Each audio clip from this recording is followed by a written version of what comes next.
Tuloy na ang biyahe. Sus, napakainit po. Mainit na nga dito. Paano pa kaya doon sa... Ay. Ano? Pa-approach tayo sa dagat. Problema.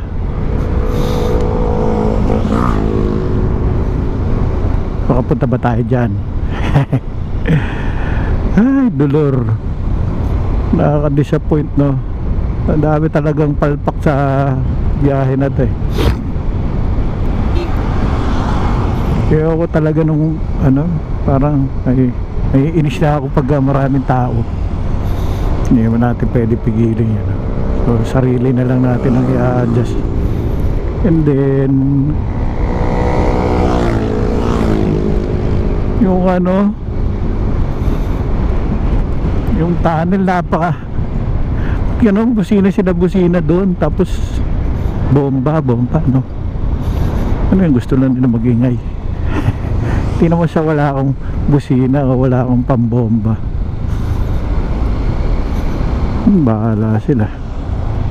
Yun ang gusto nila, eh, unless na hindi pinagbabawal.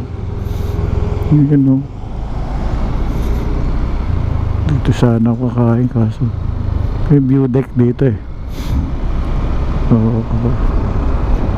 Tapos concern ko pa, may nakita pa ako na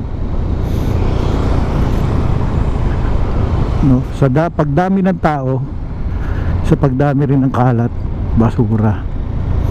Kasi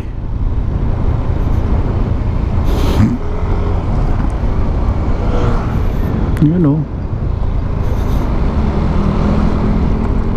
shoutout sa mga nakapitik, ha. Hanapin ko na lang. Sayang biyahe ko nung isang araw, eh. Nahanap ko, wala. Yun nga, balik tayo doon sa ano, sinasabi ko. Pagdami ng turista, pagdami ng business opportunity kasi yan, eh. Disiplina ay kulang. Like yan yung mga tindahan niya sa likod, no? Kita ko yung hinintuan ko kanina,